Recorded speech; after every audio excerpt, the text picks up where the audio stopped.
Well, hello. This is Daryl Sisk, and I get the illustrious honor of being the introducer or the initiator of our webinar today. And so excited to have everybody on the line.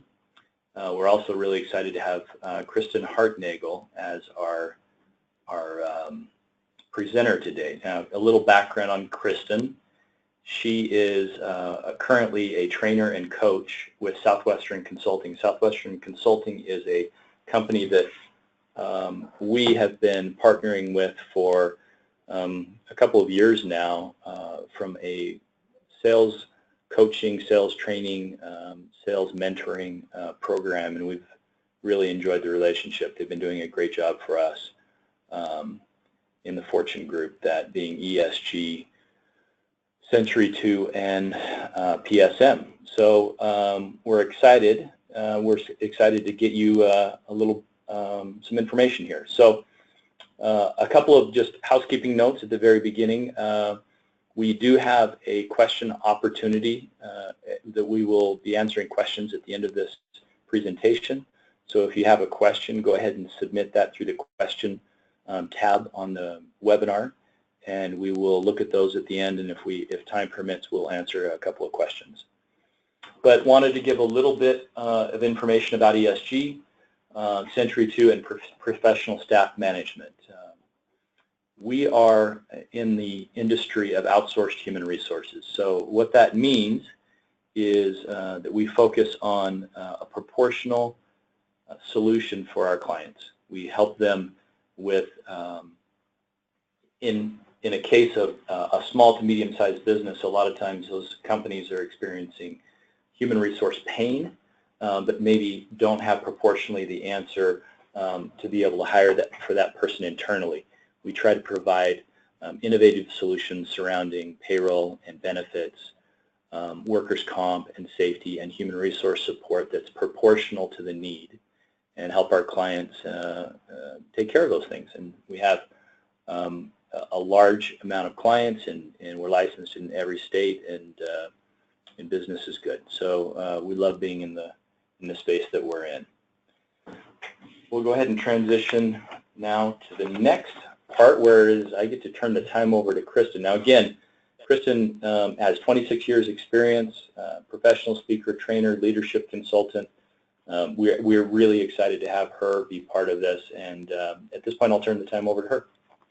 Well, thank you so much, Daryl. I feel such an honor and privilege to be asked to spend some time with you all today. So I thought I would start by filling you in on who we are. Southwestern Consulting is based in Nashville, Tennessee, and we've been around since 1855. That is a very long time to be honing and perfecting all things having to do with selling skills, motivating, recruiting. 20,000 people have kind of gone through our Southwestern system, worked with over 10,000 teams in 42 countries. And just to give you some perspective, that's 1855. That's 20 years before the invention of the light bulb. So that's a really long time to be perfecting these skills that we want to share with you. So I thought I would just tell you what we want to expect out of our call today. We want to learn all about the different behavioral styles. So as you're listening, think about who you are and who you know that might fit into some of these categories. We're going to work on how we can learn to recognize these behavioral styles quickly, and then what we can do in order to adjust to better communicate with them. We're also going to explore how the mind works in each of these categories. And then at the end, I'll suggest a few action items that you can use to help you implement these ideas, and then share a way for you to connect with us if you want some additional tips and strategies. So as we get started about navigating behavioral styles, we want to learn, who are we dealing with? Ask yourself, is this describing you?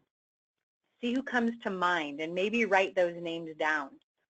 And then as we go through the presentation, we're going to learn more in a lot of different categories. So as we learn about their office environment, their handshake, the way they use their voice, their strengths and weaknesses and their biggest fear. See if what you thought is validated, or maybe as we learn more, you'd move them to a different category altogether. And remember, no one is 100% of any of these. We're all a combination, but we're just exploring behavioral patterns and tendencies. So the first is fighters. Fighters are people who are direct and to the point. They are pretty competitive. They're very results oriented. And if you're familiar with any other behavioral inventories out there, there's Myers-Briggs, Strengths Finders, Building Champions, so many of them. We're very close to the DISC profile. In fact, when we run a report on someone, DISC actually powers the reports that are generated from our assessment. And so the fighter would correlate with D, their dominance or driver style. Next is the entertainer. The entertainer is somebody who is super enthusiastic, friendly, upbeat, optimistic. They would be in the DISC profile system, they would be the I, or the influencer. The third is the detective, and detectives are cautious, contemplative, conscientious. They really strive for accuracy. And again, if you do know the DISC system, they would be the C for compliance. These are your analytical people, numbers people.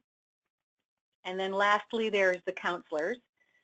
Counselors are sincere. They're modest. They're patient. And in the DISC profile, they would be the steady type, the S in the DISC. Now, there's also an inventory out there that compares behavioral styles to animals. So I found it very interesting that the fighter would be the lion. The entertainer would be an otter, always looking for the party, always looking to have fun. The detective would be beaver, that studious hard worker.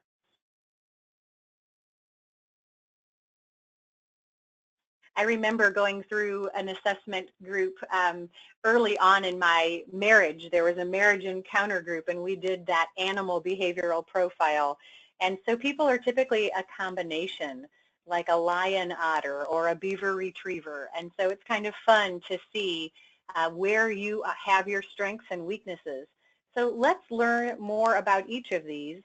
And as we go on, I'm pretty sure that you're going to find some things very interesting in both what you think about yourself and what you think about others that you do a lot of work with. So let's look at fighters, their strengths and their weaknesses. They're very results oriented, but that could also lead to being impatient. They're very resilient. They have a quick BBF, bounce back factor. So they don't really let the things that go wrong keep them down because they're always going for that next goal.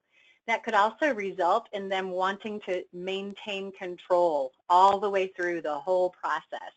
So they can be kind of controlling. Their towards motivator is that they have high determination. They will prevail. They are very good at overcoming the odds. Their biggest fear is losing control, and we'll talk more about that later because it's good to understand their biggest fear. When we do understand this, this helps us shape the way we communicate with them in order to not have them go into the fear that they hold. Under stress, a fighter might tend to run people over. And so perhaps you know people like this, especially when they've got too much going on, they can maybe be a little more callous, a little more direct. And if you're in a selling situation, their objection might be, I'm not interested, I don't have time, or just flat out no. When it comes to the entertainer, their strengths and weaknesses, they are extroverted, which means they're kind of always out there. But that could lead to talking too much. And so when we are shadowing salespeople out in the field, one of the things we see with an entertainer is that they might be in front of a ton of people, but they're not really utilizing their skills to the best of their ability. And what that turns into is that they're a professional visitor. They're just not moving the needle. They are very enthusiastic, but maybe they lack on follow through. Their towards motivator is that they are inspired by affirmation. If you find yourself leading an entertainer, it's a cheap, free, easy way to get them to do what you want, to have them have their behavior shaped in a way that's going to benefit you if you just build them up. Make them feel good. They really do respond to praise. Their biggest fear is rejection.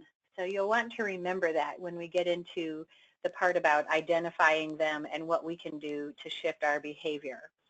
Under stress, they can be easily overwhelmed. So when they've got too many things going on, they may not know what to do first. And that really goes back to having a lack of understanding the processes to follow through effectively. And if they're in a selling situation, their objection may be, if we haven't done a good enough job painting the picture for them, that the price stands in the way. Or just to put it off, not today, call me tomorrow, because I don't want to deal with it. I'm an otter and I'm going to go to my next party rather than think about this. And then when we come to the detective strengths and weaknesses, they are highly detail-oriented, but they have a little bit of a negative outlook. They are maybe a little bit of a doubting Thomas. So they want to, it's kind of like the Missouri state, the show me. They want to have things proven to them. So they are perfectionist, and what that can manifest in behaviorally is that they would rather not make a decision at all than to make the wrong decision. So they may suffer from the paralysis of analysis. And that just means they're thinking way too hard to be able to move. Their towards motivator is accuracy. They really want to be right. Their biggest fear then is making a mistake. And that is what leads to them not making any decision because they fear making the wrong decision. Under stress, they may be overly pessimistic. Their objection will most definitely be, I need to think about this. You may hear people who are detectives saying, well, I need to do my due diligence. I don't make snap decisions. I'm going to make sure I check out all my other options. And so that turns into a maybe. And that makes us go into professional getter, backer, toer mode, where we're in endless cycles of follow-up if we can't help a detective come to the point of a decision. And lastly, the counselor. When we're looking at their strengths and weaknesses, they are team players. However, they are really concerned about what people think of them. And so they're always putting what we're talking about through the filter of, if I do this, what are these other people that I care about going to think of me? So they process a little more slowly. When we're talking to them, they're thinking, how are they going to take this? What is this going to mean to them? Is this going to be a lot of extra work for my team or my family? Are they going to like this? So they are definitely active listeners because they're actually almost listening twice. How does this impact everybody that I care about? And then how does this impact me? Even though they're listening and evaluating, they're not demonstrative when it comes to their emotions. So they're a little harder to read. And we all know that if we bottle up our emotions, that can really have some negative implications. So they may keep to themselves a little more than what we would consider typical. Their towards motivator is that they really want the status quo. They're very motivated to keep things the same. Their biggest fear is change. And so they're also conflict avoiders. When they're under stress, they would just as soon, if they see somebody walking down the hall that they have a conflict with, they'll just turn around and avoid it. And so if you are in a selling situation, they'll kind of pass the buck. Oh, I'm not the decision maker. You need to run this by so-and-so. And because they're concerned about making a change and resistant to change, they don't make quick decisions. They're the kind who want to run it up the flagpole. And if everybody's okay with it, well, then I'll pull the trigger. Now, as you've been listening to the fighter, the entertainer, the counselor, and detective, have you pegged yourself yet? Have you decided who you're dealing with? And maybe I would love to challenge you that by the end of our time today, you can pick out the behavioral styles of the 5 people closest to you. It's kind of a great way to practice. Now, there's some other things that are really revealed when it comes to the different behavioral styles. And this is going to get into how would it be appropriate for me to emulate each of these styles in the things that I do. So you can recognize a fighter because they tend to speak more loudly and slowly, especially if they're trying to make a point, kind of like a parent saying, do you understand? Now, there are certain times when we're trying to express ourselves when we might want to assert authority. If we are trying to come across as the expert, if we're wanting people to believe in our expertise, then speaking loudly and more slowly demonstrates authority and commands respect. Or you might use that vocal quadrant when you're trying to emphasize a point. When you get to the entertainer vocal quadrant, they tend to speak more loudly because they're super enthusiastic and bubbly. So it's louder just like the fighter, but they talk at a clip. They talk more quickly. And you might want to create enthusiasm at some points when you're communicating with people by talking a little bit louder and a little bit faster, because that gets people excited. You're actually sharing. Sales is a transfer of emotion, and you're getting people to take this ride with you when you're talking in this enthusiastic vocal quadrant. It generates momentum. It builds rapport. You might use this vocal quadrant if you have an opportunity to introduce humor. It breaks the monotony of just going over more information. And so if you utilize this vocal quadrant effectively, it will grab their attention. The counselor's typical vocal quadrant is softer in volume and slower in speed. So that means when we're mirroring the way these behavioral styles are so that they relate to us, the fact of the matter is we all tend to project who we are on the rest of the world. And it's a pretty natural thing to do because we don't know any other way of being than the way we are. And so if we want to mirror to be more effective, it's good to know that the counselor is really somebody who might be averse to somebody who's speaking too loudly. And if there's a point in my presentation or when I'm communicating with people that I want to have that authenticity, then I want to speak more slowly and more softly. And it creates endearment. You could use this when you're telling a story or when you're building anticipation before the climax. It's when you're covering things that you just really want them to get a feel for. And it gets them to listen, to lean in, to draw closer. And the fourth vocal quadrant is that of the detective. They too might be averse to a loud booming voice, so they speak at a softer volume, but they're very analytical and used to dealing with numbers and used to having information come to them that they process really quickly. So it's okay to talk more quickly when you're talking to a detective. And in this vocal quadrant, you're also building anticipation. And when you're speaking softer and faster, it requires focus.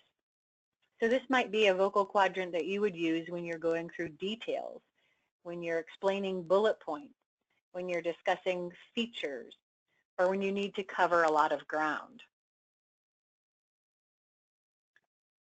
Next, we're going to talk about what it is you can do differently to mirror or be more effective with each of these behavioral styles. So the fighter, You want to get to the point. In fact, half the population does not want too much information, but for very different reasons. The fighter is one of them. They just have places to go, people to see, things to do, and they don't want you to waste their time. So we can speak their language by saying things like, well, the reason I called, or the reason for our visit, or even things like, let me get to the point for you, or let's get to the bottom line here. You don't want to hesitate. Your confidence is what speaks volumes to them. You want to give them control when possible, and you want to answer their what questions. What's in it for me? What is this going to do for my business? You don't want to beat around the bush. You want to give them value statements more quickly. And in closing, you might want to give them the choice of two positives type of close. And in that close, it means either option is good for you, but you're giving them a sense of control. So that might sound like, would you like to meet Tuesday at 2 or Thursday at 4? Or would you like to meet in the morning or the afternoon? Would you like me to come to your place or meet for coffee? You certainly wouldn't want to do all of those things, but giving them a choice gives them a sense of control. So be clear and specific about how what you do is going to impact them. And if they disagree, don't argue. Energetically, you might win the battle, but you'll lose the war. So when we feel that resistance well up in them, if we're hearing something that we can feel energetically, it might be better to just ask them why. That's interesting. Why do you feel that way? Tell me more about that. And that gives them a chance to vent and get things off their chest and really be clear and articulate with you. And asking them why also gives you time to think more clearly about how you'd like to answer them. You want to challenge them in a positive way. Ask for their help. Help me out with this. That'd be a good way to have a discussion with a fighter. When it comes to an entertainer, again, it's a free thing to do to give a compliment, to build them up. They wag their tails easily. And so one of the best ways to create authentic rapport with an entertainer is to talk about people that you both know. They're going to be enthusiastic and high energy, so match their energy. You want to keep things light and fun. And they're very visual type people. So you want to use multimedia, PowerPoints, things that you can leave behind with very awesome pictures and bullet points. This is the other part of the half of the population that does not want too much information. But the reason an entertainer doesn't want too much information is simply because they're not with you any longer. They're in their own mind thinking about what's next. So we don't want to bore them. We want to sell the big picture. We want to keep them involved and engaged because somewhere in their mind, if we're droning on and on, they're thinking, squirrel? So they're easily distracted. Now, the great thing to do is to answer the who questions for an entertainer. If you remember, the entertainer's biggest fear is rejection. So if you can tell stories about who you're working with, then they'll think, well, they can't all be wrong, so I won't be rejected for making this decision. It's almost like they're thinking, if all the beautiful people are working with you, then I want to be part of that in crowd. So answer their who questions and then dream with them.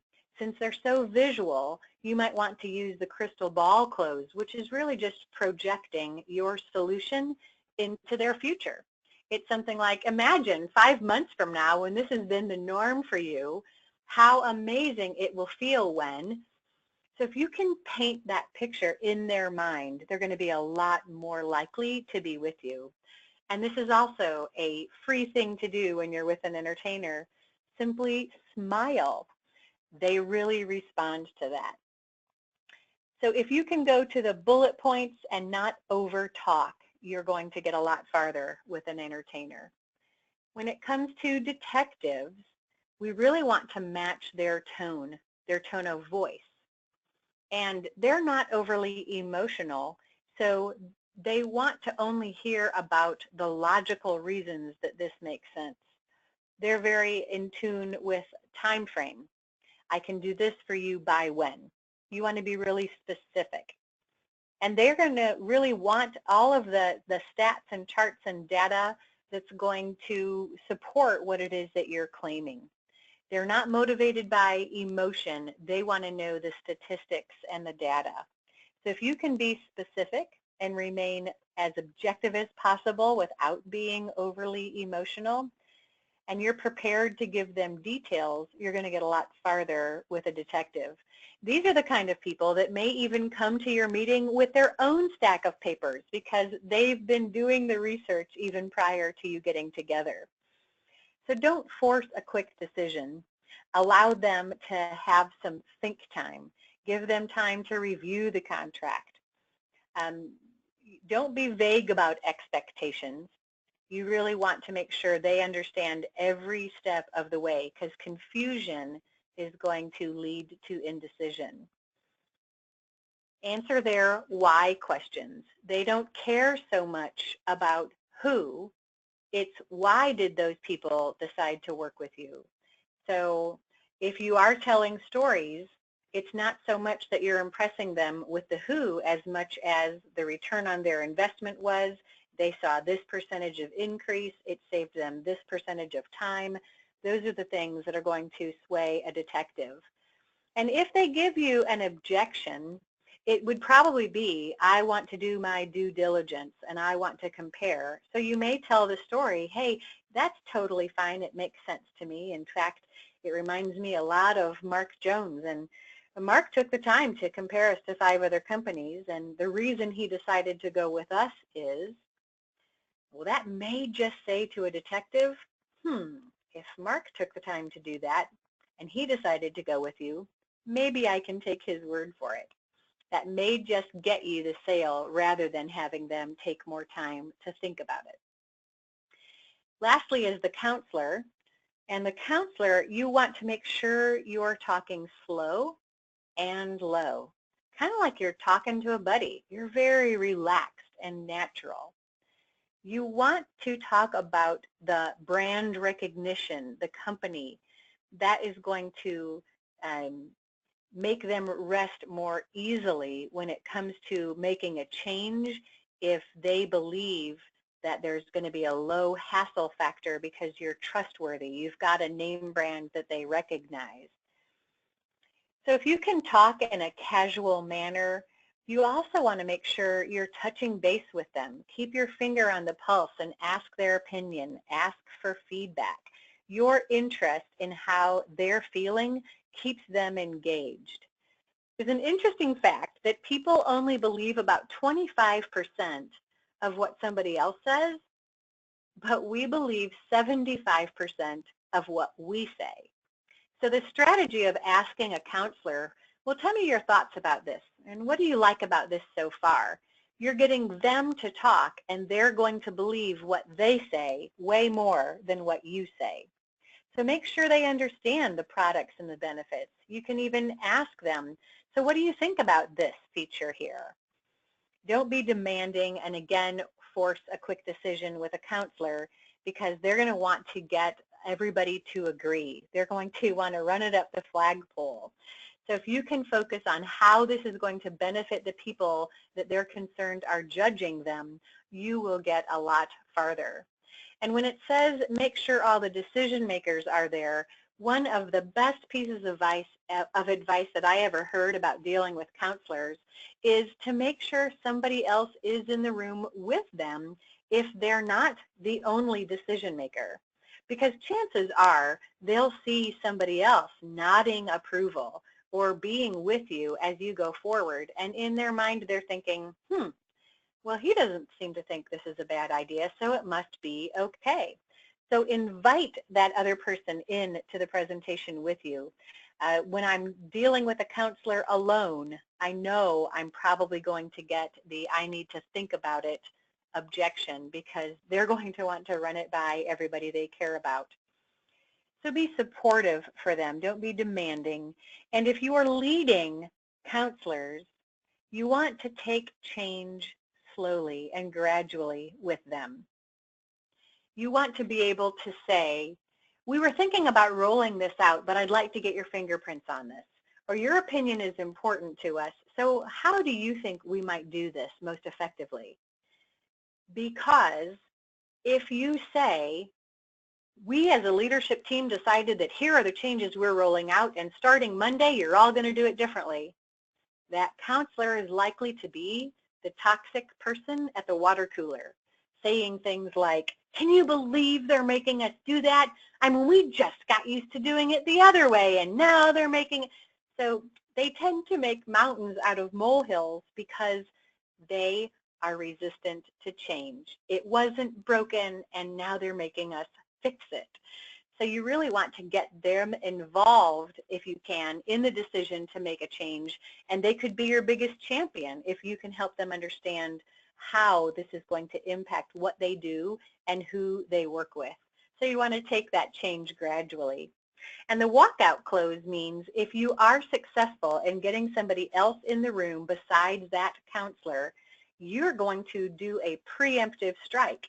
You're going to say, why don't I give you a couple of minutes to think things over? I'll go out and get us a couple of waters and I'll be back in a minute or two. And now it may only take that other person saying, well, I don't see why not. And when you come back in, they're ready to move forward.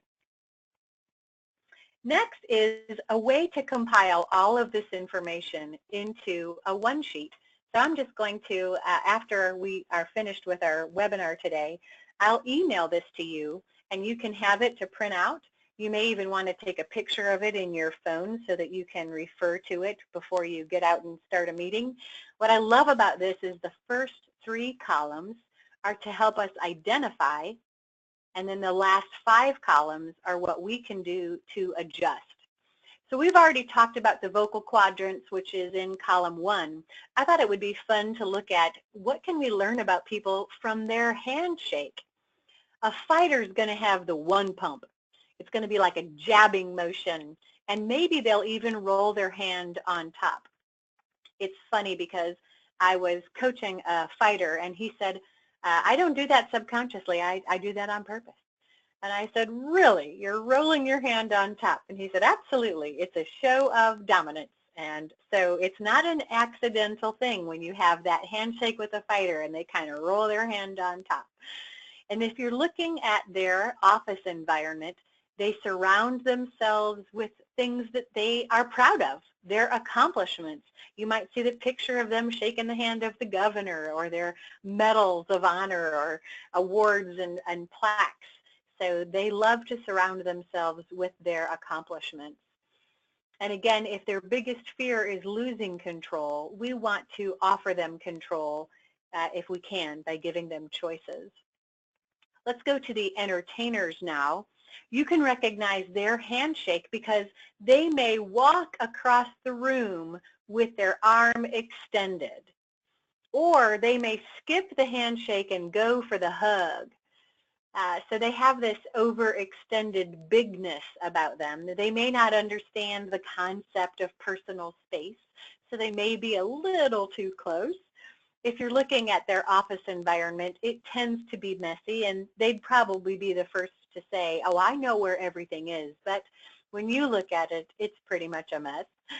And when you're thinking about their biggest fear, again, when you talk about the people that you're working with, they're thinking, I won't get in trouble if I make this decision because everybody else did too. I want to be part of the in crowd. With detectives, they have a handshake that is very much like you would want to train your son or daughter to shake hands. It's very calculated. It's moderate. They observe personal space. And if you're looking at their office environment, it is very neat and organized and clean. There is a place for everything, and everything is in its place. So when you are talking with a detective and you know their biggest fear is making the wrong decision, you're going to want to make sure you have all of the data to prove that this is not going to make them look bad, and anticipate the fact that they're going to want to think about it and that they may suffer from the paralysis of analysis.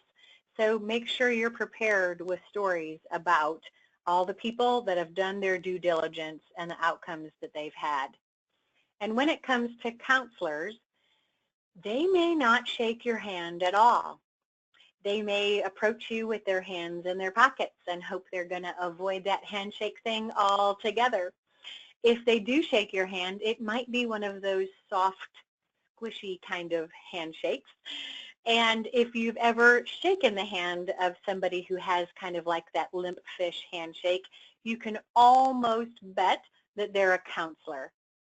They're going to have in their office environment a lot of pictures of the people who they put in front of themselves, like their team or their family, because they're very people-oriented.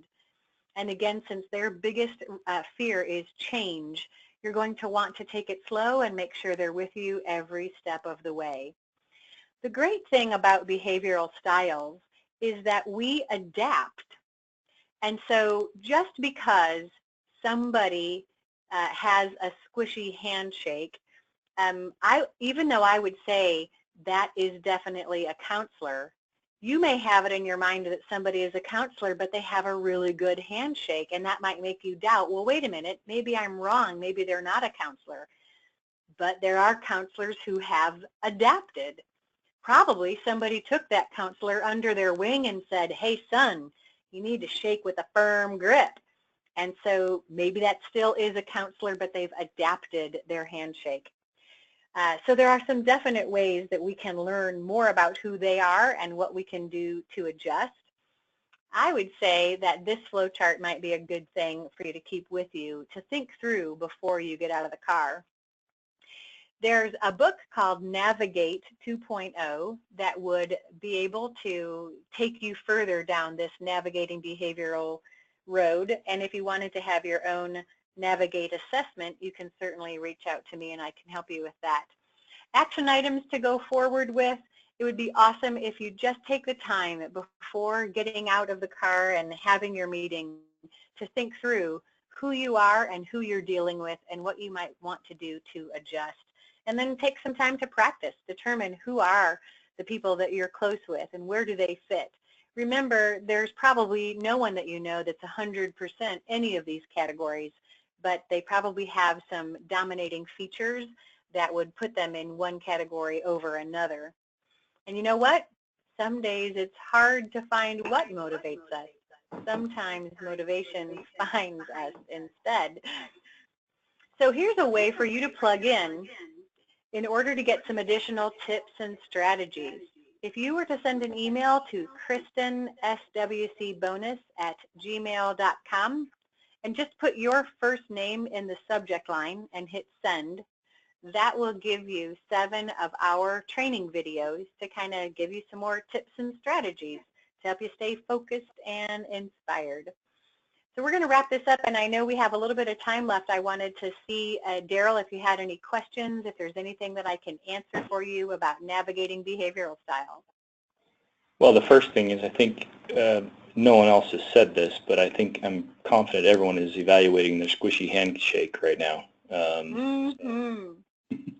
It just kind of was funny.